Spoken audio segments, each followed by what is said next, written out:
अस्सलामुअलैकुम। Today we are discussing the next topic that is carbapenems. ठीक है, इसको कंप्लीट डिस्कस करेंगे, इन डिटेल डिस्कस करेंगे। तो स्टार्ट करते हैं सेंटेंस बाय सेंटेंस, यानी कि सेंटेंस पढ़ के फिर उसका मतलब समझेंगे। ठीक है, पहला सेंटेंस हमारे पास लिखा है carbapenems are synthetic beta lactam antibiotics that differ in structure from the penicillin in that the sulphur atom of the thiazolidine ring has been externalised and replaced by carbon atom.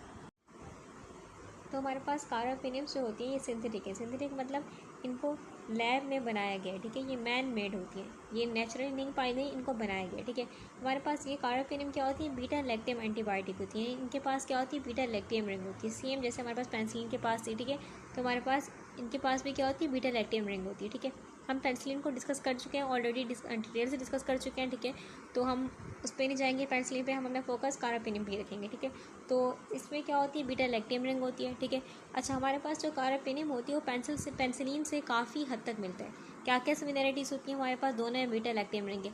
Beta lactam ring जो होती है इसमें ये ability होती है कि एक beta lactam ring ही क्या करती है, ये जो बैक्टीरिया होता है, बैक्टीरिया के सेल वॉल को कौन तोड़ता है, ये बीटा लैक्टम रिंग ही तोड़ती है, जो कि पेनिसिलिन भी है, जो कि कार्बापेनिम में भी है। ठीक है, अच्छा, एक और हमारे पास सिमिलरिटी क्या होती है, ये तो फर्स्ट हो गई। सेकंड हमारे पास सिमिलरिटी दोनों में ये होती है कि दोनों में क्या होती है, साइड चेन होती है। दोनों में साइड चेन, जैसे पेनिसिलिन का हमने देखा था, पेनिसिलिन के साइड में क्या लिखा होता है, आर लिखा होता है। ठीक है, तो बेसिकली वो साइड चेन इंडिकेट करी थी। ठीक है, तो हमारे पास कार्बापेनिम में भी क्या होती है, इसी भी साइड चेन होती है, पेनिसिलिन की तरह साइड चेन होती है। और ये साइड चेन कार्बापेनिम की पेनिसिलिन वाली साइड चेन भी हो सकती है, यानी कि सेम पेनिसिलिन वाली साइड चेन भी हो सकती है, या फिर हमारे पास ऐसा भी हो सकता है कि कार्बापेनिम की साइड चेन क्या हो, डिफरेंट हो। ठीक है, और हम जानते हैं कि साइड चेन जो होती है हम इसको चेंज करते रहते हैं, इसको चेंज करते हैं।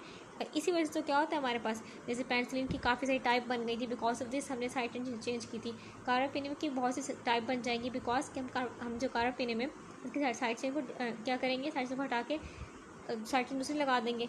तो बेसिकली साइड चेन के हटाने से तो क्या हो रहा है, हमारे पास ड्रग की प्रॉपर्टी बदल रही है। प्रॉपर्टी क्या क्या बदल रही है, ड्रग का स्पेक्ट्रम बदल रहा है। स्पेक्ट्रम यानी कि वो कितने बैक्टीरिया को किल कर सकता है। ठीक है, कितने तरह के बैक्टीरिया को किल कर सकता है, ये बदल जाएगा। ठीक है, इसकी साइड चेन चेंज करने से, ठीक है, स्पेक्ट्रम बदल जाएगा।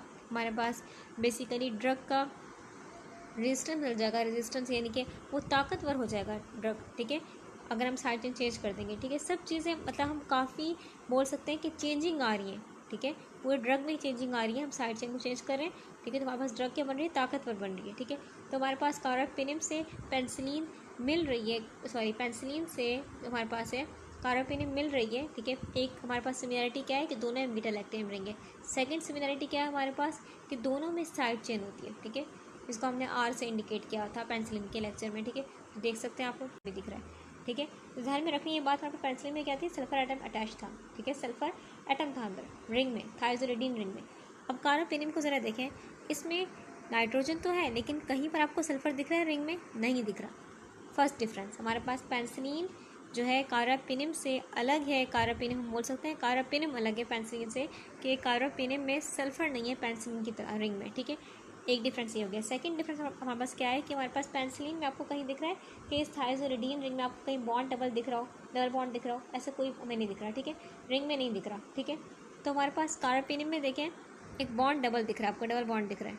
ठीक है, ये सेकंड डिफरेंस आ गया। दो मेजर डिफरेंस है हमारे पास। ठीक है, तो कार्बापेनिम हमारे पास पेनिसिलिन से डिफरेंट है क्योंकि इसमें क्या है, सल्फर एटम अटैच नहीं है रिंग में, उसके बदले में क्या है, सिंपल कार्बन लगा हुआ है। ठीक है, कार्बन लगा हुआ है। अच्छा, एक और डिफरेंस हमारे पास क्या है, एक और डिफरेंस ये है कि हमारे पास डबल बॉन्ड है रिंग में। ठीक है, डबल बॉन्ड है रिंग में, पेनिसिलिन में कोई डबल बॉन्ड नहीं है रिंग में। ठीक है, दो मेजर डिफरेंस है हमारे पास। इस स्मॉल चेंज की वजह से हमने लैब में किया। ठीक है, पेनिसिलिन में कुछ स्मॉल चेंजिंग की, क्या बन गया, कार्बापेनिम बन गया। ठीक है, अब ये ड्रग हमारे पास क्या होगी, ज़्यादा स्टेबल हो गई, ज़्यादा स्टेबल हो गई, ज़्यादा ब्रॉड स्पेक्ट्रम वाली हो गई। यानी कि हमारे पास कुछ बैक्टीरिया जो कि पेनिसिलिन से सिफालोस्पोरेन से ट्रीट नहीं हो रहे थे। ठीक है, तो हमने पेनिसिलिन में चेंजिंग करके क्या बना दिया, कार्बापेनिम बना दिया। तो हमारे पास बहुत तरह के बैक्टीरिया पे कार्बापेनिम काम कर पा रही है, यानी कि ये क्या होगी, ज़्यादा ब्रॉड स्पेक्ट्रम हो गई। ठीक है, यानी कि ये काफ़ी सारे बैक्टीरिया जो है इसकी नज़र में काफ़ी सारे बैक्टीरिया को किल कर सकती है। ठीक है, अच्छा, हमारे पास थर्ड चीज़ क्या हुई, थर्ड चीज़ ये हुई हमारे पास कि ये रेजिस्टेंस के अगेंस्ट ज़्यादा पावरफुल हो गई। रेजिस्टेंस का मतलब क्या है, यानी कि हमारे पास कुछ बैक्टीरिया बहुत ताकतवर थे तो पेनिसिलिन को अपने पर काम नहीं करने दे रहे थे। तो जब कार्बापेनिम बनी तो उसने क्या कर दिया, बैक्टीरिया पे काम करना स्टार्ट कर दिया, यानी कि वो बैक्टीरिया उसके आगे कुछ भी नहीं था कार्बापेनियम के आगे, यानी कि बनाने के 3 फ़ायदे हुए। एक तो हमारे पास ड्रग ज़्यादा स्टेबल हो गई, सेकंड क्या हो गई, ब्रॉड स्पेक्ट्रम हो गई, थर्ड चीज़ क्या हो गई, हमारे पास रेजिस्टेंस जो थी उसके अगेंस्ट पावरफुल हो गई ये ड्रग, ठीक है। अगर हमारे पास बैक्टीरिया काफ़ी खतरनाक भी है तो भी इस पर काम कर सकेगा कार्बापेनियम, ठीक है। आगे लिखा हुआ है imipenem and meropenem, doripenem and ertapenem are the drugs of this group currently available. Carbapenem जो हमारे पास है, ठीक है, ये ग्रुप यानी कि फैमिली है एंटीबायोटिक की, और इस फैमिली के अंडर सिर्फ 4 लोग आते हैं, ठीक है। हमारे पास जो ग्रुप है इसमें सिर्फ अभी तक 4 ड्रग हैं, ठीक है, और इन 4 ड्रग के नाम यहाँ पर लिखे हुए इमीपेनियम, मेरोपेनियम, डोरीपेनियम और एडापेनियम। बस ये 4 हमारे पास ड्रग अवेलेबल है, ठीक है।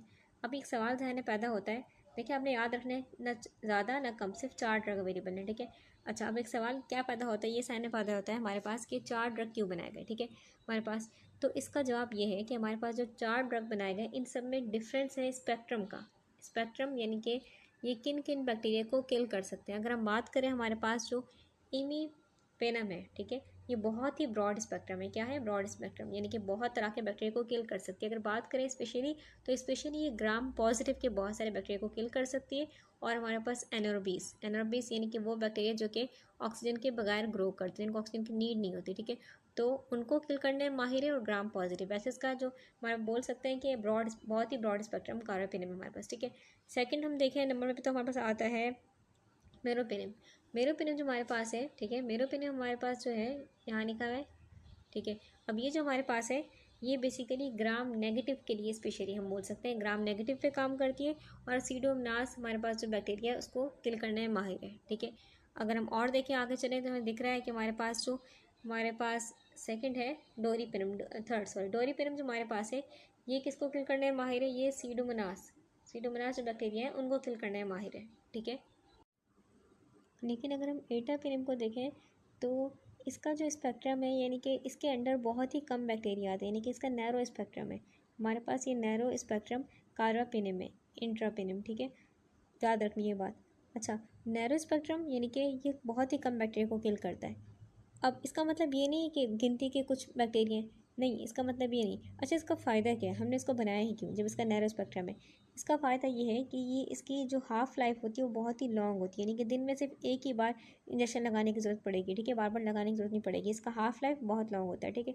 सेकंड फ़ायदा ये है इसका, हमारे पास जो ये ड्रग है, ठीक है, ये हमारे पास जो कम्युनिटी इन्फेक्शन होते हैं, कम्युनिटी इन्फेक्शन उनको ट्रीट करने में हम बोल सकते हैं बेस्ट है। कम्युनिटी इन्फेक्शन मतलब यानी कि वो इन्फेक्शन जो यानी कि जो घर वाला बैक्टीरिया था, घर में आपको इन्फेक्शन हुआ, या फिर आपको हॉस्पिटल के सिंपल हम बोल सकते हैं जनरल वार्ड में जो बैक्टीरिया वगैरह होते हैं उनको हम कहते हैं कम्युनिटी इन्फेक्शन, ठीक है, तो उनको ट्रीट करने में माहिर है। लेकिन अगर हमारे पास जो आईसीयू यानी कि जो हॉस्पिटल में आईसीयू होता है, ठीक है, वहाँ पर जो बैक्टीरिया होंगे वो रेजिस्टेंट होते हैं, यानी कि बहुत ही खतरनाक किस्म के बैक्टीरिया होते हैं, उन्होंने रेजिस्टेंस डेवलप की हुई थी अपने अंदर, ठीक है, तो उन बैक्टीरिया को ट्रीट नहीं कर सकती, ठीक है। ये कम्युनिटी इन्फेक्शन को ट्रीट करने में माहिर है एटापेनियम, ठीक है। तो हमारे पास आईसीयू में जो खतरनाक किस्म के हमारे पास बैक्टीरिया होता है उनको ट्रीट नहीं करती, ठीक है, ये बात याद रखनी है हमने। इसके बाद लिखा हुआ है imipenem is compounded with cilastatin to protect it from metabolism by renal dehydropeptidase. बहुत ही इंपॉर्टेंट बात लिखी कि हमारे पास जो इमीपेनियम ड्रग है, ठीक है, हम जानते हैं कि एक स्ट्रॉन्ग एंटीबायोटिक के कार्बापेनियम ग्रुप के अंडर आता है, ठीक है।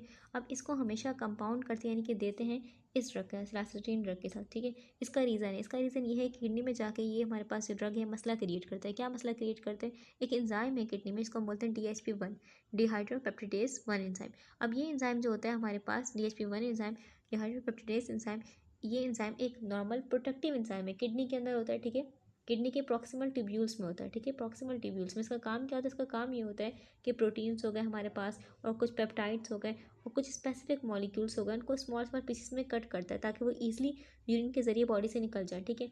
बोल सकते हैं हम एंजाइम जो हमारे पास ये सीजर लाइक एंजाइम है, कैंची की तरह है। क्या करता है, हमारे पास कुछ अनवांटेड चीज़ों को या जो हमारे पास अनवांटेड चीज़ें जिनको निकालना है यूरिन के जरिए उनको स्मॉल पीसेस में कट करता है ताकि वो ईजिली यूरिन के जरिए निकल जाए, ठीक है। और हमारे पास ये जो ड्रग है पेनिम, इसका इशू क्या है, इसका इशू ये है किडनी तक हमारे पास जब ये किडनी तक पहुंचा, ठीक है, तो ये एंजाइम DHP1 एंजाइम जो कि किडनी के प्रॉक्सिमल ट्यूब्यूल में क्या करेगा, ये गलती से समझेगा कि हमारे पास जो ये ड्रग है ये क्या है, हमारे पास इसका जो स्ट्रक्चर होता है बेसिकली पेप्टाइड की तरह होता है, ठीक है।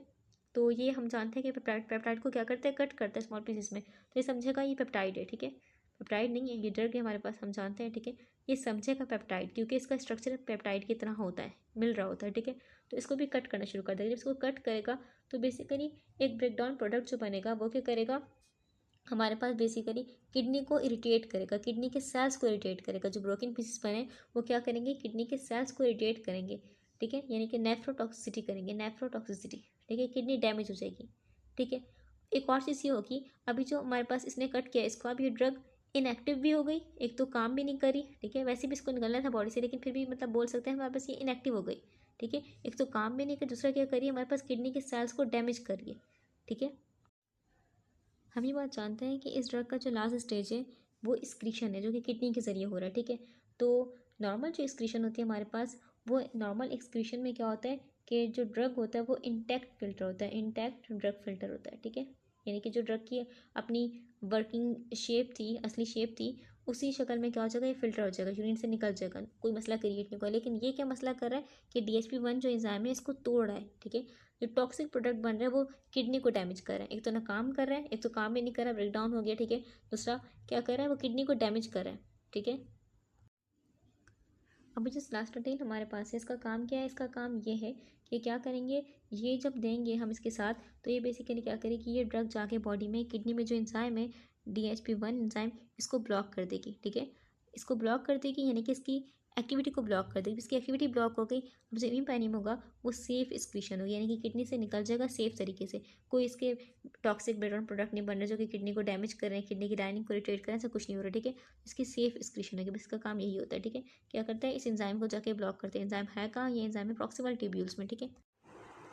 अब करते हैं हम डिस्कस एंटी बैक्टीरियल स्पेक्ट्रम, यानी कि जो कार्बापेनिम्स हमारे पास हैं, ठीक है, वो किन किन तरह के बैक्टीरिया पे काम कर रही हैं और किस हद तक बैक्टीरिया का खात्मा कर रही हैं, ठीक है। तो उसका हम डिस्कस करते हैं। पहले लिखा है imipenem resist hydrolysis by most beta lactamases but not the metallo beta lactamases. देखिए हम ये बात जानते हैं, हम जब एंटीबायोटिक इस्तेमाल करते हैं, ठीक है, तो उसके खिलाफ क्या करते हैं, बैक्टीरिया क्या करते हैं, एंजाइम बनाते हैं, ठीक है, जो कि बेसिकली एंटीबायोटिक की बीटा लैक्टियम रिंग पे अटैक कर सके। ये एंटीबायोटिक है, इसकी बीटा लैक्टियम रिंग पे अटैक कर सके तो बैक्टीरिया के बनाते हैं कुछ एंजाइम। एंजाइम का नाम होता है बीटा लैक्टेमेस एंजाइम, बीटा लैक्टेमेस एंजाइम। तो हमारे पास इमीपेनिम जो है ये बहुत ही मतलब ताकतवर ड्रग है, ठीक है, जो कि बहुत तरह के बैक्टीरिया, हमारे पास डिफरेंट टाइप के बैक्टीरिया हैं, ठीक है, और ये क्या बना रहे हैं, बीटा लैक्टेमेस बना रहे हैं, ठीक है। तो डिफरेंट टाइप के बैक्टीरिया जो बीटा लैक्टेमेस बना रहे हैं उनको उन पर अटैक कर सकती है, यानी कि उनका बीटा लैक्टेमेस इस ड्रग के आगे कुछ भी नहीं है, ठीक है। तो यानी कि बहुत तरह के बैक्टीरिया पे काम करती है, लेकिन एक मसला है, ठीक है। अब मसला डिस्कस करते हैं, मसला क्या है। अब जो बीटा लैक्टेमेस एंजाइम हमारे पास होता है, बैक्टीरिया से बीटा लैक्टेमेस एंजाइम नहीं बना रहा, बेसिकली बीटा लैक्टेमेस एंजाइम है, एंजाइम्स हैं बोल सकते हैं, जो कि बैक्टीरिया बना रहे हैं एंटीबायोटिक्स के खिलाफ, ठीक है।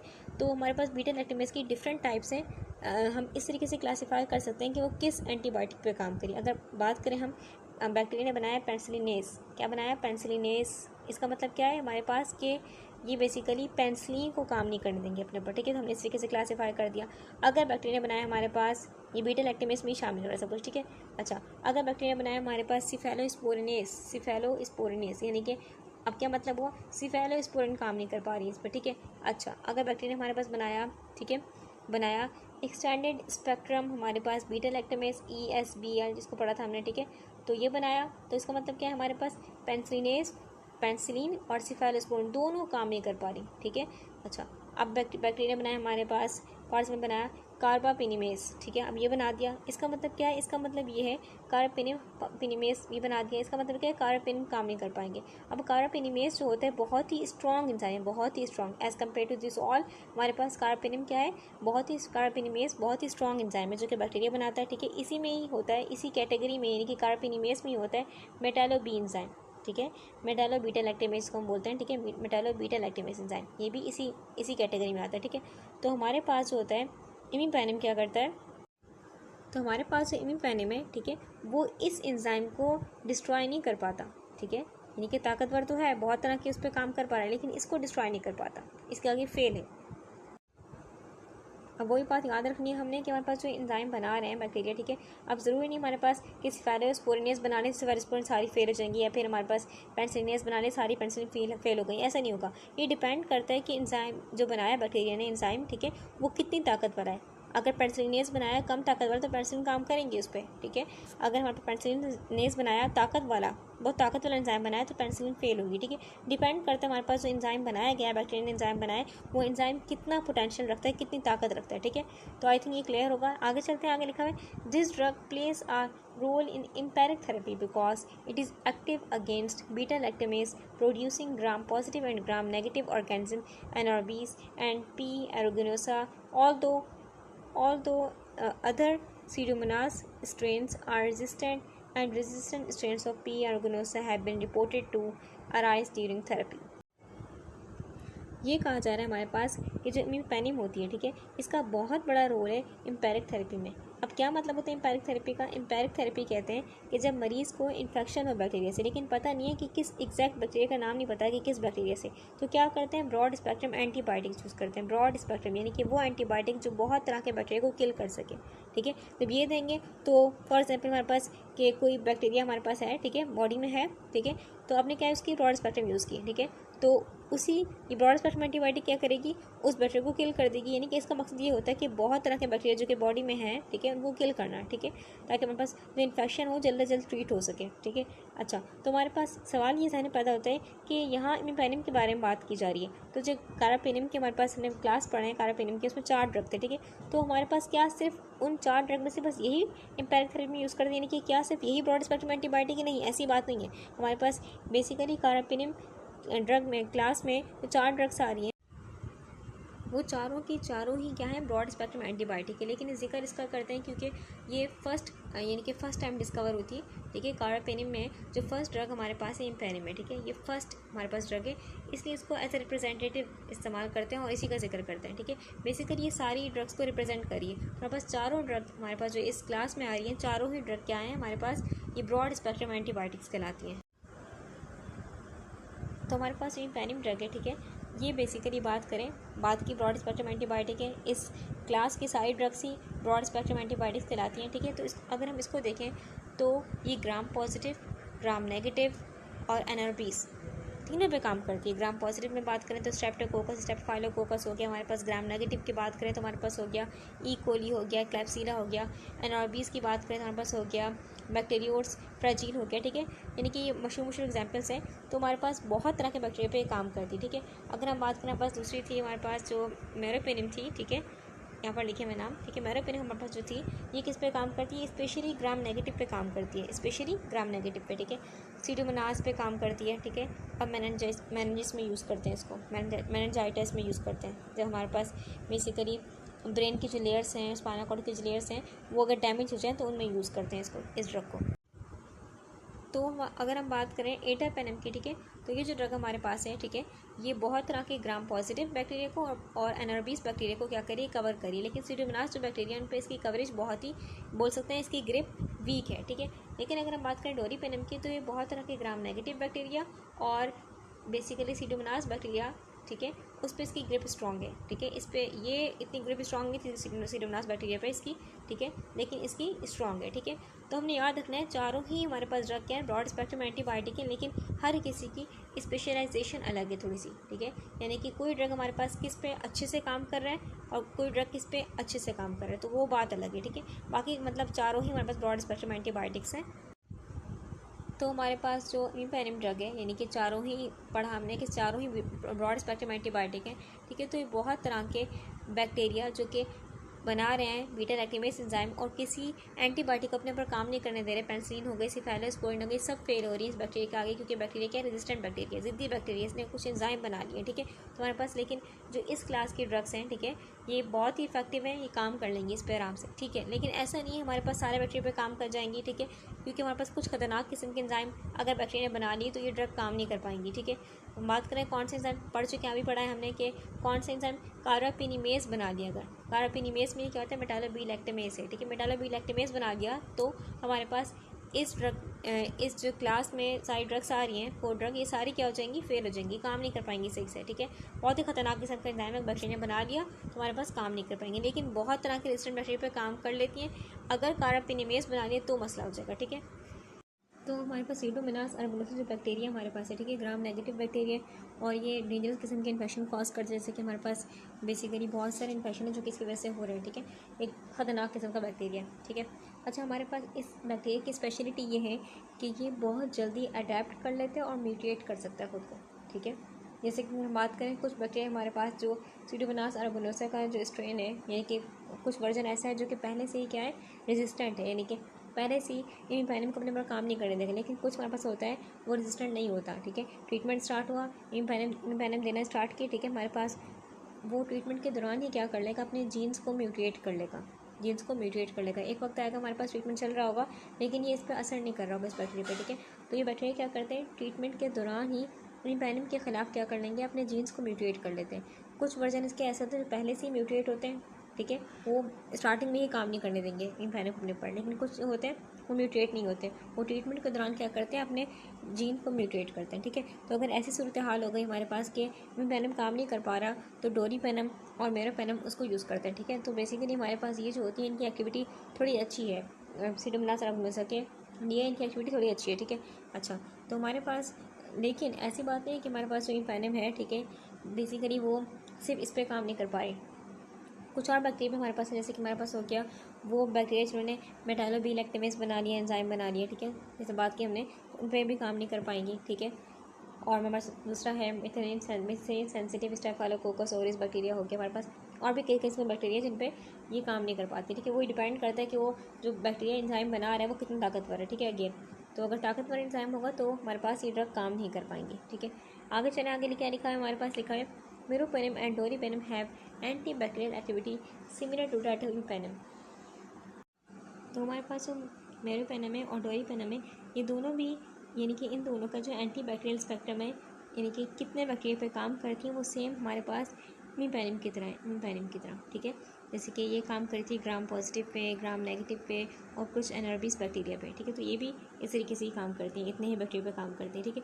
लेकिन वही बात, हम जानते हैं कि हमारे पास सारी इस क्लास की ड्रग्स सारी क्या है, ब्रॉड स्पेक्ट्रम है, लेकिन फ़र्क है कि किसी बैक्टीरिया पे ज़्यादा स्ट्रॉन्ग असर करती है, किसी पे थोड़ा वीक असर करती है, ठीक है। तो इस बात का फ़र्क है, लेकिन हमारे पास जो बेसिकली ये बाकी ड्रग्स हैं उनकी भी एंटी बैक्टीरियल स्पेक्ट्रम जो है वो मिलता जुलता है, वो भी सेम उसी तरह काम करती है जैसे इम्पेनम काम कर रहा है, ठीक है। तो यहाँ बात लिखी हुई है, आगे लिखा हुआ है, however ertapenem is not an alternative for pseudomonas aeruginosa coverage because most strains exhibit resistance. तो हमारे पास सीडोमोनास अरबुलोसा है, ठीक है। अगर किसी को इस बैक्टीरिया से इन्फेक्शन है तो उसके ट्रीटमेंट में एटापेनम नहीं देंगे, क्यों, क्योंकि इसका रीज़न हमारे पास ये कि एटापेनम जो होता है वो पहले से ही, ये जो ड्रग है, ये बैक्टीरिया पहले से ही इस ड्रग के खिलाफ रेजिस्टेंस डेवलप कर चुका है, ठीक है। ये हमारे पास बैक्टीरिया इतना ताकतवर है कि एटापेनम को अपने पर काम नहीं करने देगा, इस तरीके से खुद को मॉडिफाई कर लिया है कि खुद को ये एटापेनम को काम नहीं करने देगा, एंजाइम बनाने का जो कि ईजिली एटापेनम को किल कर सकते हैं, ठीक है, इस ड्रग को किल कर सकते हैं, इनफेक्टिव बना सकते हैं, ठीक है। तो यह है बात लिखी हुई, आगे लिखा हुआ है ertapenem also lacks coverage versus enterococcus species and actinobacteria species. Ertapenem जो हमारे पास है, ठीक है, हम जानते हैं हमारे पास चारों ड्रग क्या हैं, ब्रॉड स्पेक्ट्रम एंटीबायोटिक है, लेकिन इसमें एक मसला है कि ये बेसिकली बहुत ही कम, हम बोल सकते हैं, एक्ट करती है एंटेरोकोकस पे, एंटेरोकोकस स्पीशीज़, ठीक है, और एक्टिनोबैक्टीरिया स्पीशीज़ और सीडोमोनास, इन पे भी, ठीक है, बहुत कम एक्ट करती है, ठीक है। अगर इनसे इन्फेक्शन हो रहा है तो एटापेनम इतना इफेक्टिव नहीं होती, ठीक है। अच्छा, तो लेकिन इसका फ़ायदा क्या, फिर इसको इन्वेंट क्यों किया, जब इन बैक्टीरिया में बेसिकली ब्रॉड स्पेक्ट्रम एंटीबायोटिक है, दूसरे बैक्टीरिया पे अच्छे से काम करी लेकिन कुछ बैक्टीरिया पे काम नहीं करी, ठीक है। और एक और फ़ायदा इसका ये है कि बाकी हमारे पास 4 ड्रग थी ना, वो ड्रग्स हैं, ठीक है। तो इसका फ़ायदा ये है हमारे पास कि ये बेसिकली जो होती है इसकी हाफ लाइफ लॉन्ग होती है, ठीक है, दिन में सिर्फ एक ही बार लेना पड़ेगा, बाकी जो ड्रग्स हैं उनको दिन में 2-3 बार लेना पड़ेगा, ठीक है। एक और इसका फ़ायदा ये है हमारे पास कि ये जो होती है ये कम्युनिटी इन्फेक्शन को ट्रीट करने के लिए बनाई गई थी, जो आम इन्फेक्शन होते हैं, ना कि जो टफ़ हमारे पास इन्फेक्शंस होते हैं, टफ़ बैक्टीरिया से, उनको ट्रीट करने के लिए, ठीक है। इसका मकसद क्या था कि कॉमन इन्फेक्शन को ट्रीट करने के लिए बनाई गई और दिन में एक ही डोज लेनी पड़े, ठीक है। तो इसका हाफ लाइफ लॉन्ग होता है, इसका बनाने का फ़ायदा है, ठीक है। अब करते हैं हम डिस्कस नेक्स्ट हेडिंग, जो कि फार्माकोकाइनेटिक्स, यानी कि ड्रग हमारे पास बॉडी में गई, बॉडी में किस तरीके से डिस्ट्रीब्यूट होती है, एब्जॉर्ब होती है और मेटाबोलाइज वगैरह होती है, ठीक है। तो डिस्कस करते हैं, लिखा है imipenem, cilastatin and meropenem are administered IV and penetrate well into the body tissues and fluids including the cerebrospinal fluid when the meninges are inflamed। देखिए हमारे पास अभी हम समझेंगे इम्पेनम और सिलास्टेटिन दोनों को कंबाइन करते हैं, यानी कि ये ड्रग हमारे पास क्या है, कार्बापेनिम से, ठीक है, इसको कंबाइन करते हैं इसके साथ, ठीक है। इसका रीज़न हम आगे देखेंगे क्यों करते हैं ऐसा, ठीक है। एक ये ड्रग और एक मेरोपेनम हमारे पास हो गया, ठीक है, और एक हमारे पास हो गया डोरीपेनम, ठीक है। 4 ड्रग्स है ना कार्बापेनिम की, इम्पेनम, मेरोपेनम और डोरीपेनम, इन तीनों को हम देते हैं आईवी के ज़रिए, ठीक है। इन तीनों को हम देते हैं आईवी के ज़रिए, यानी कि इंट्रावीनस, ठीक है। क्योंकि हमारे पास ये जो तीनों ड्रग हैं ये बॉडी के टिश्यूज़ में, बॉडी के फ्लूइड्स में अच्छे तरीके से डिस्ट्रीब्यूट हो जाती हैं, ठीक है। आपने आईवी के ज़रिए दिया, बॉडी के टिश्यूज़ में, फ्लूइड्स में अच्छे से डिस्ट्रीब्यूट हो जाएगी, फैल जाएगी। और हमारे पास हमारा जो सेरिब्रोस्पाइनल फ्लूइड है, सेरिब्रोस्पाइनल फ्लूइड में वहाँ बहुत ही कम अमाउंट में पहुँचेगी, ठीक है।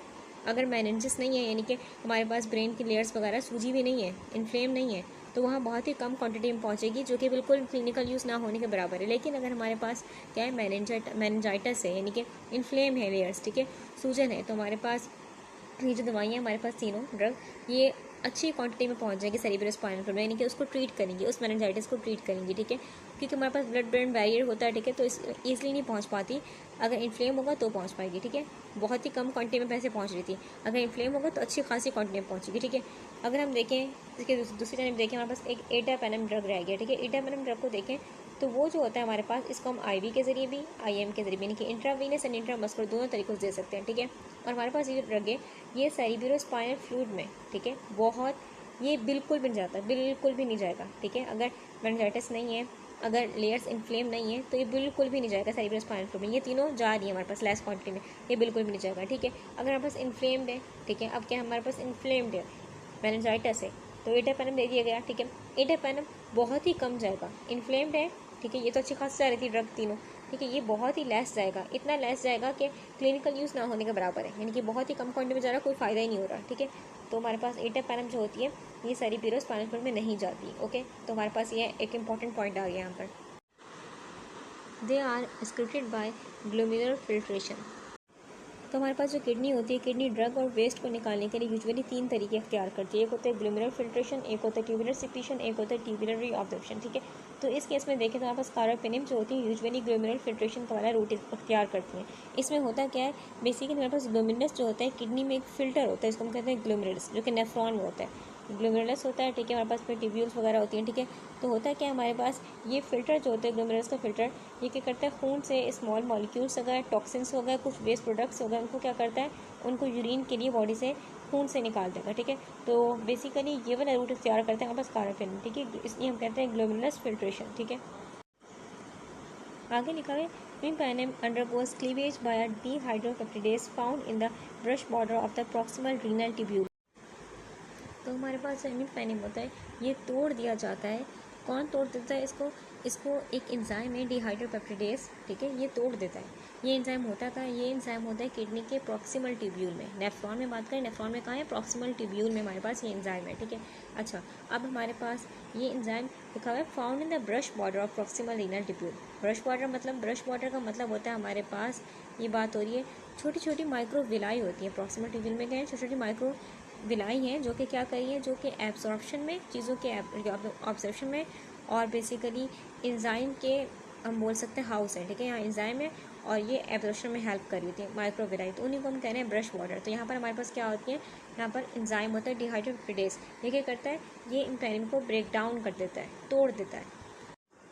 तो होगा क्या हमारे पास कि जो हमारे पास ड्रग था इम्पेनिम, ये किडनी में आया, किडनी में प्रॉक्सिमल ट्यूब्यूल्स में जब पहुंचा तो प्रॉक्सिमल ट्यूब्यूल्स में क्या है, एंजाइम प्रेजेंट है, जिसको हम करें DHP1 एंजाइम, डिहाइड्रोपेप्टिडेज एंजाइम, डिहाइड्रोपेप्टिडेज एंजाइम। ये क्या करेगा, ये बेसिकली इसको कट करेगा, मेटाबोलाइट बनाएगा, मेटाबोलाइट बनाएगा यानी कि तौर पर जो करेगा इम्पेनिम ड्रग की जो चीज़ बनेगी उसको हम कहेंगे इनएक्टिव मेटाबोलाइट। यानी कि क्यों कह रहे हैं इनएक्टिव, क्योंकि अब इसमें एंटीबायोटिक वाली खुसूसियत नहीं रही। एंटीबायोटिक का काम क्या था कि ये बैक्टीरिया को किल करी थी, अब इसमें ऐसे कोई फीचर नहीं रहा, खुसूसियत नहीं रही, ठीक है, इनएक्टिव, कोई काम नहीं करी। लेकिन एक उल्टा काम ये करिए, ये किडनी के जो प्रॉक्सिमल ट्यूब्यूल्स हैं उनको, उनके जो सेल्स हैं उनको डैमेज करिए, उनके सेल्स को इरिटेट करिए, जलन कॉज करिए, इरिटेट करिए। और हम जानते हैं कुछ टाइम के लिए तो रहेगा प्रॉक्सिमल ट्यूब्यूल में, ठीक है, ऐसा तो नहीं फौरन निकल जाएगा, कुछ टाइम के लिए रहेगा, तो लोकल डैमेज भी हो सकता है, यानी कि उस जगह जहाँ पर रह रहा है हमारे पास ये मेटाबोलाइट, वहाँ क्या हो जाएगा, डैमेज, वो जगह क्या हो जाएगी, डैमेज। अब ये डैमेज और इरिटेशन ये क्या कॉज करेगी, ये हमारे पास किडनी के बेसिकली फिल्ट्रेशन सिस्टम को और किडनी के एब्जॉर्प्शन सिस्टम को क्या करेगी, डिस्टर्ब करेगी। और क्या कॉज कर सकती है, नेफ्रोटॉक्सिसिटी कॉज कर सकती है, ठीक है। ये इस वजह से हो रहा है। हम क्या करेंगे, आगे लिखा हुआ है compounding the penem with cilastatin protect the parent drug and thus prevent the formation of the toxic metabolite. तो क्या करें, इस ड्रग को कंबाइन करें, ठीक है, इसके साथ। इसका रीज़न क्या है, ये ड्रग क्या हो जाएगी, जहाँ जहाँ प्रॉक्सिमल ट्यूब्यूल में DHP1 एंजाइम है, डिहाइड्रोपेटेस एंजाइम है, उस जगह पर जाके क्या कर देगी, उसको ब्लॉक कर देगी। वो एंजाइम क्या हो गया, ब्लॉक। तो वो एंजाइम ब्लॉक हो गया, वो एंजाइम अब इसको कट नहीं कर पाएगा, इसको तोड़ फोड़ नहीं पाएगा। जब इसको तोड़ फोड़ नहीं पाएगा, इसके टॉक्सिक प्रोडक्ट नहीं बनेंगे, ठीक है, और हमारे पास जो नेफ्रोटॉक्सिसिटी होगी वो नहीं होगी, ठीक है। तो इस तरीके से क्या करते हैं, इसको हमेशा हमेशा कंबाइन करते हैं इसके साथ, ठीक है, क्योंकि हमारे पास ये टॉक्सिक जो इसका बिहेवियर था उसको बंद कर देगा। ओके, आगे लिखा है हमारे पास कि meropenem, ertapenem and doripenem do not require co administration of सेलेस्टिन।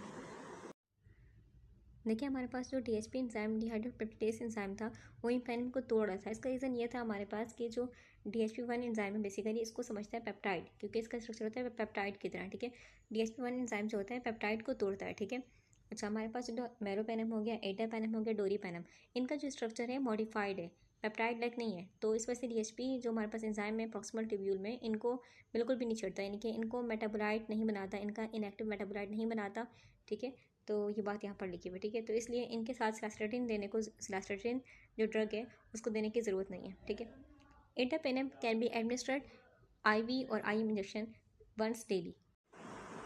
अब ये जो एटापेनम ड्रग है, ठीक है, इसको IV या फिर IM के जरिए देते हैं, ठीक है। और इसकी जो हाफ लाइफ होती है बहुत ही लॉन्ग होती है, दिन में सिर्फ एक ही बार देना काफ़ी होगा इसको, ठीक है। अब बहुत ही इंपॉर्टेंट बात लिखी हुई है नोट में कि अगर किसी की रीनल इंसफिशिएंसी यानी कि किडनी वीक है, किडनी सही से काम नहीं करी, ठीक है, तो क्या करना पड़ेगा, डोज को एडजस्ट करना पड़ेगा। इन चारों ड्रग की डोज को क्या करना पड़ेगा, एडजस्ट करना पड़ेगा। एडजस्ट करने का मतलब क्या, यानी कि जो पेशेंट आम पेशेंट को डोज मिल रही थी, जिसको किडनी का मसला नहीं था, ठीक है, उसमें डोज इतनी थी, तो जिसमें किडनी का मसला उसमें डोज थोड़ा कम करेंगे, डोज को क्या करेंगे, कम करेंगे। इसका रीज़न ये हमारे पास जब किडनी वीक है तो जो ड्रग है हमारे पास बहुत ही स्लो बॉडी से निकल रहा है, यानी कि काफ़ी देर के लिए क्या हो रहा है, बॉडी में अकोमुलेट हो रहा है। अब काफ़ी देर के लिए बॉडी में जब अकोमुलेट होगा, ठीक है, तो असर तो हो रहा है ना, ड्रग अपना काम करे, ठीक है, काफ़ी देर के लिए बॉडी में रहेगा, ठीक है। अब जब काफ़ी देर की बॉडी में रहेगा, इससे रिस्क होता है, किसी के रिस्क होते हैं, एक तो होता है हमारे पास कि ये सेरिब्रोस्पाइनल फ्लूइड में चला जाएगा, सेरिब्रोस्पाइनल फ्लूइड में, ठीक है, क्योंकि हमारे पास काफ़ी देर के लिए रहेगा प्लाज्मा में, तो यहाँ चला जाएगा। और क्या, सीजर का खतरा होता है, सीजर्स का, ठीक है, अगर हाई डोज हो गई, ठीक है। तो इसलिए क्या करेंगे, डोज को कम करेंगे, एडजस्ट करेंगे, ठीक है। तो यहाँ ये बात लिखी हुई है। Now we are discussing another thing that is adverse effect, यानी कि क्या क्या नुकसानात होते हैं, ठीक है, इसके इस्तेमाल करने से। तो imipenem, cilastatin can cause nausea, vomiting and diarrhoea. अब जैसे कि बात की हमने ऊपर कि इमीपेनिन को हम कंबाइन करके देते हैं सिलास्टेटिन के साथ, ठीक है, इन दोनों ड्रग को कंबाइन करते हैं, तो होगा क्या, हमारे पास कुछ साइड इफेक्ट्स होते हैं, कुछ नुकसान होते हैं। क्या क्या नुकसान होते हैं, नोसिया होता है, वॉमिटिंग होता है, डायरिया होता है। अब समझ लेते हैं ऐसा होता क्यों है, ठीक है। होता क्या है, हमारे पास ये ड्रग हमने जब कॉम्बिनेशन दिया, बेसिकली क्या है, एंटीबायोटिक। एंटीबायोटिक क्या करेगी, गुड बैक्टीरिया को अफेक्ट करेगी, ठीक है। और गुड बैक्टीरिया जो होते हैं हमारे पास हमारी स्टमक एंड इंटेस्टाइन की जो गुड बैक्टीरिया रह रहे हैं यहाँ पर, ठीक है, उनका नॉर्मल बैलेंस जो था डिस्टर्ब हो गया, और लाइनिंग जो थी इंटेस्टाइन की वो भी डिस्टर्ब हो गई। बात करेंगे क्यों हुई, ठीक है, डिस्टर्ब हो गया, ठीक है। अब हुआ क्या, हमारे पास फूड डाइजेस्ट नहीं हो पाया था प्रॉपर तरीके से, क्योंकि हमारे पास जो गुड बैक्टीरिया होता है उनका काम क्या होता है, उनका काम ये होता है कि फूड को फर्दर डाइजेस्ट करना, ठीक है। अब जब फूड डाइजेस्ट नहीं हो रहा तो क्या होगी, गैस होगी, ब्लॉटिंग, उल्टी वाली कैफियत पैदा होगी, ठीक है, ऐसा लग रहा है खाना हजम नहीं हुआ सही से, ठीक है। तो हमारे पास गुड बैक्टीरिया क्या करते हैं, गुड बैक्टीरिया खाने को मजीद क्या करते हैं, ब्रेक डाउन करते हैं, ठीक है। खाने को मजीद ब्रेक डाउन करने से फाइबर हो गया हमारे पास, कुछ कॉम्प्लेक्स कार्बोहाइड्रेट्स हो गए, ठीक है, और कुछ न्यूट्रिएंट हो गए जिनको एंजाइम फुली ब्रेक डाउन नहीं कर पाया था, उनको क्या करेंगे, गुड बैक्टीरिया हमारे पास ब्रेक डाउन करेंगे। यहाँ पर क्या करेंगे, गुड बैक्टीरिया ब्रेक डाउन करेंगे, ठीक है। अब ब्रेक डाउन करके बनाएंगे क्या, basically short chain fatty acid. क्या बनाते हैं, शॉर्ट चेन फैटी एसिड बनाते हैं। और क्या बनाते हैं, हमारे पास बनाते हैं वाइटामिन बनाते हैं। क्या बनाते हैं, गुड बैक्टीरिया वाइटामिन के हो गई, मेरे पास वाइटामिन बी हो गई, वाइटामिन के और वाइटामिन बी, ठीक है, एग्जाम्पल हमारे पास, ठीक है। और क्या बनाते हैं हमारे पास गुड बैक्टीरिया, और बेसिकली गैसेस बनाते हैं, ठीक है।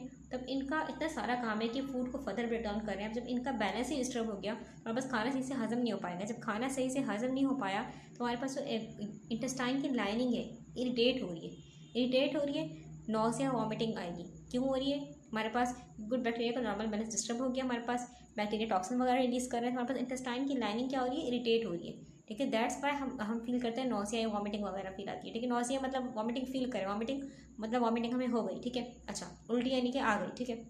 एक और चीज़ हमारे पास, अब हमारे पास ये बैलेंस डिस्टर्ब है गुड बैक्टीरिया का, तो हमारे पास जो फूड होगा इसमें फूड जल्दी जल्दी पुश हो रहा है, जल्दी जल्दी आगे की तरफ पुश हो रहा है, सही से पानी की रिअब्जॉर्प्शन नहीं हो पा रही, पानी सही से रिअब्जॉर्ब नहीं हो पा रहा है, यानी कि पानी कहाँ रह रहा है, पानी इसी फूड में ही रह रहा है, तो बेसिकली डायरिया, जिसको लूज मोशन कहते हैं, वो हो जाएंगे। ठीक है, तो यहाँ ये बात लिखेंगे। आई थिंक अब क्लियर होगा। आगे चलते हैं, इसके बाद लिखा हुआ है eosinophilia and neutropenia are less common than with other beta लैक्टेम्स।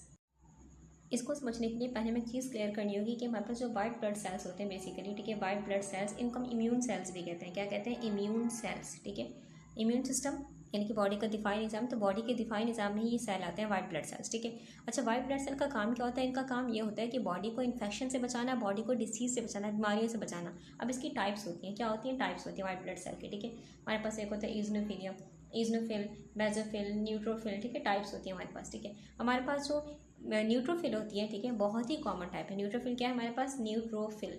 ठीक है, बहुत ही कॉमन टाइप है। WBC तकरीबन 60 to 70% ये होता है हमारे पास वाइट ब्लड सेल। ठीक है, अच्छा, तो हमारे पास इसका काम क्या होता है? इसका काम ये होता है कि वाउंड या कोई ज़ख्मी वाली जगह या फिर कोई इन्फेक्शन वाली जगह है, वहाँ पहले पहुँचना, वहाँ सबसे पहले न्यूट्रोफिल पहुँचता है। बहुत ही कॉमन टाइप है, वहाँ पहले पहुँचते हैं वाउंड जगह, यानी कि ज़ख्मी जगह पर या फिर इन्फेक्शन वाली जगह पर। ठीक है, ये क्या करता है? बैक्टीरिया को किल करता है डायरेक्टली। क्या करता है? किल करता है। ठीक है, तो हमारे पास होगा क्या इस कंडीशन में? इसकी यूज़ करने से, ड्रग के कॉम्बिनेशन की यूज़ करने से इसकी जो हो जाएगी न्यूट्रोफिल की कमी हो जाएगी। इसको हम बोल रहे हैं न्यूट्रोपीनिया। न्यूट्रोपीनिया, पीनिया मतलब कम, यानी कि न्यूट्रोफिल क्या हो गए? कम हो गए, जो कि क्या कर रहे थे? बॉन्ड या इन्फेक्शन पहले पहुंच रहे थे, बैक्टीरिया को किल कर रहे थे, इनकी कमी हो गई। ठीक है, अब देखते हैं हमारे पास WBC की एक और टाइप है, उसको हम बोलते हैं इओसिनोफिल। क्या बोलते हैं? इओसिनोफिल। इओसिनोफिल WBC की टाइप है। ठीक है, अब ये जो होता है हमारे पास, ये टाइप WBC की इतनी कॉमन नहीं है, यानी कि इतनी आम टाइप नहीं है। ठीक है, तकरीबन 1 से 4%, तकरीबन लगभग 1 to 4% हमारे पास WBC की ये टाइप होती है इओसिनोफिल। ठीक है, इसका काम क्या होता है? इसका काम बहुत ही इंपॉर्टेंट होता है। इसका काम क्या होता है कि मेनली जो पैरासाइटिक वर्म्स, जैसे कि हमारे पास मेनली पैरासाइटिक इन्फेक्शन होगा, जैसे कि वर्म्स हो गए हमारे पास, इनसे इन्फेक्शन हो गया, या फिर हमारे पास कोई एलर्जिक इन्फेक्शन था, एलर्जिक इन्फेक्शन, तो उसके खिलाफ क्या होती है? ये एक्टिव होती है। ठीक है, जैसे कि एस्थमा हो गया, उनमें एक्टिव होती है और काम करती है। ठीक है, इओसिनोफिल क्या हो जाएंगे? ज़्यादा हो जाएंगे। क्या हो जाएंगे इस कंडीशन में? इस ड्रग के कॉम्बिनेशन को यूज़ करने से इओसिनोफिल क्या हो गए? ज़्यादा हो गए, इसलिए बोला इओसिनोफिलिया। इओसिनोफिलिया हो गया और न्यूट्रोपीनिया हो गया। अब ये समझते हैं होता क्यों है, तो ये ज़्यादा क्यों हो रहा है और ये कम क्यों हो रहा है।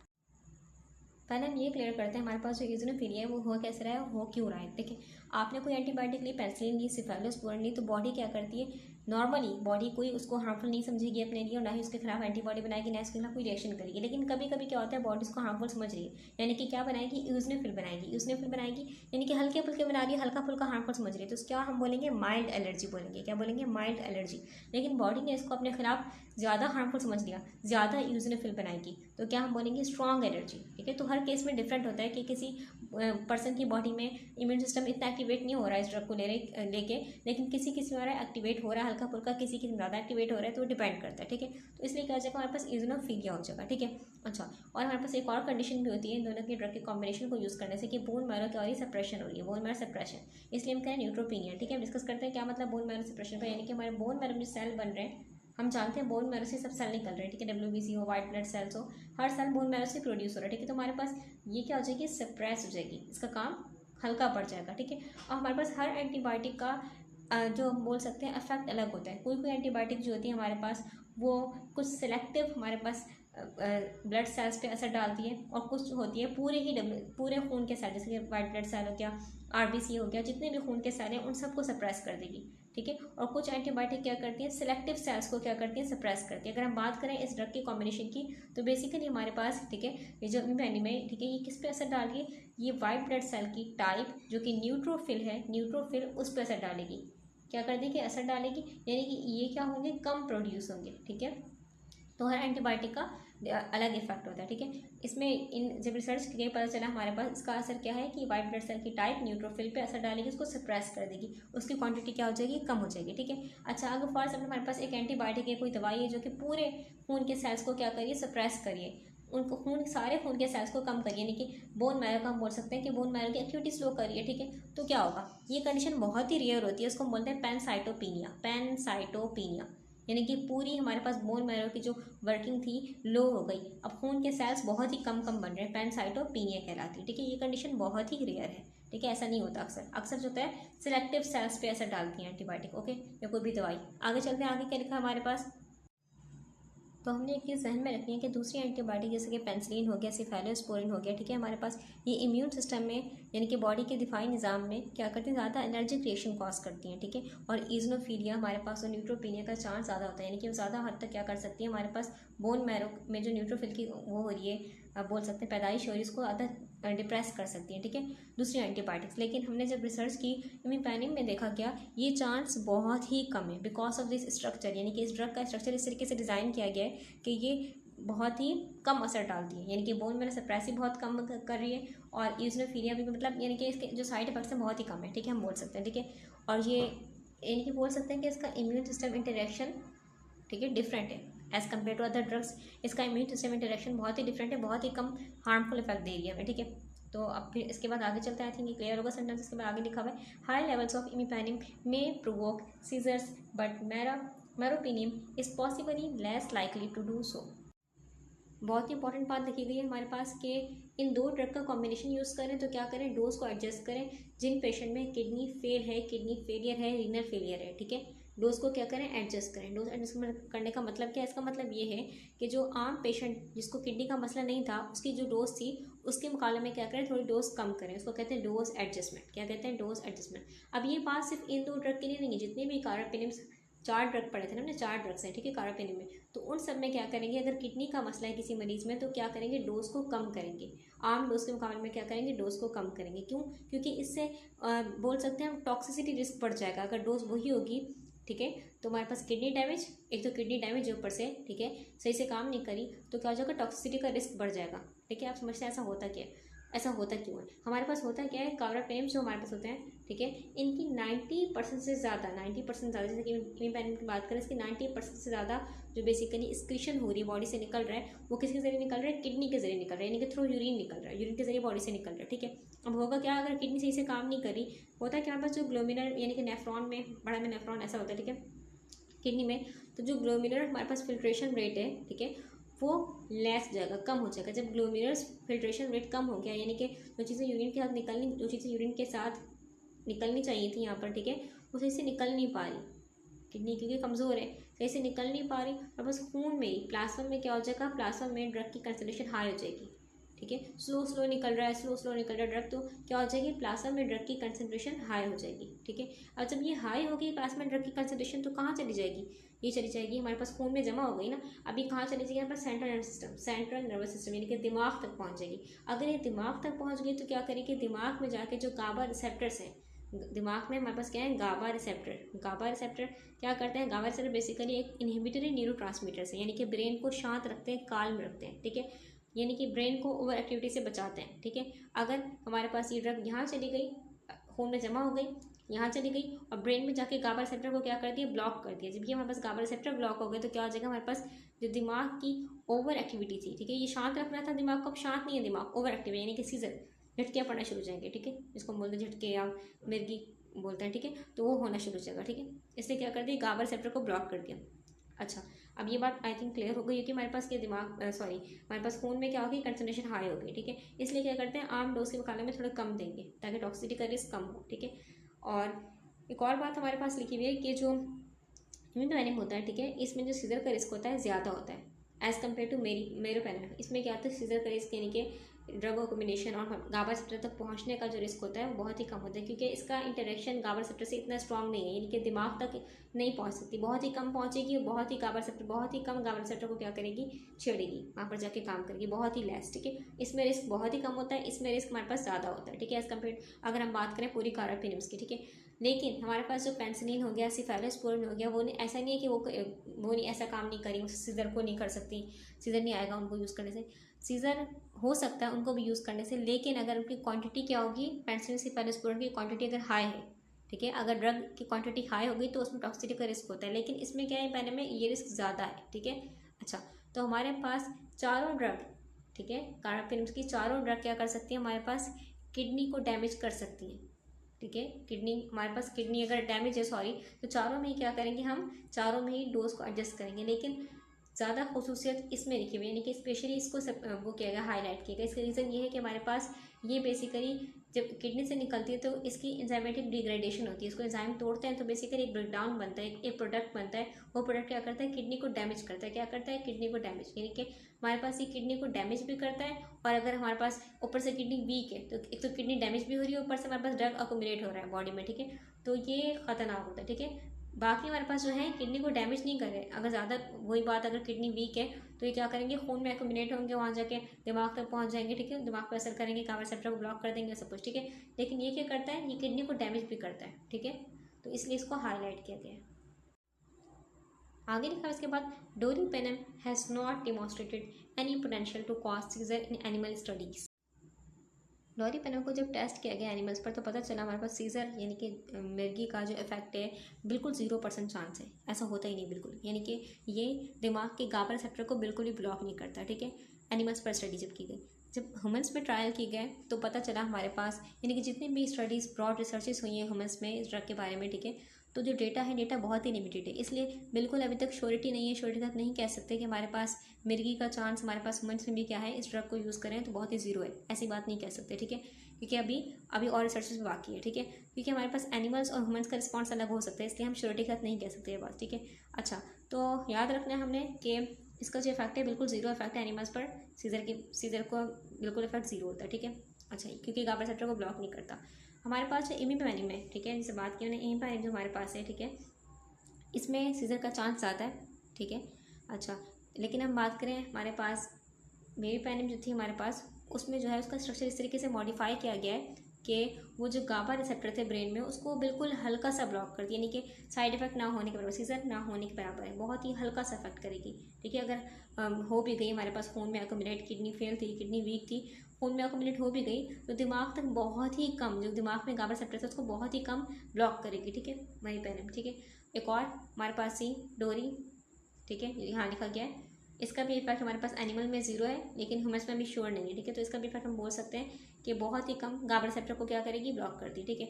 एक और हमारे पास सी एटापेनम, ठीक है, 4 ड्रग थे ना कार्बापेनम की, ठीक है। इसको जो इफेक्ट हाई है, ठीक है, ये तो करेगी गाबा रिसेप्टर को काफ़ी हद तक ब्लॉक, ये बहुत ही लेस, ये बहुत ही लेस, ठीक है। और एटापेनम जो हमारे पास है ये 24 हावर्स कार्बापेनम है। 24 हावर्स कार्बापेनम का मतलब यानी कि इसके दिन में सिर्फ एक ही डोज लेनी पड़ती है, ठीक है। दिन में एक ही डोज काफ़ी होती है इसकी, तो मतलब कह सकते हैं इसमें भी चांस जो है वो बहुत ही कम है, जैसे मेरीपेनिम में था, इसमें था, ठीक है। तो बहुत ही चांस कम है सीजर का इसमें, ठीक है। क्योंकि जब दिन में एक बार ले रहे हैं तो इतनी अकोमुलेटिंग नहीं हो रही खून में, ठीक है। सीजर का चांस क्या है, बहुत ही कम है। इसका स्ट्रक्चर भी इस तरीके से मॉडिफाई किया गया इन तीनों का कि गाबा रिसेप्टर को बहुत ही कम, यानी कि उसको बहुत ही कम ब्लॉक करती हैं, ठीक है। तो आई थिंक क्लियर होगा ये सब कुछ।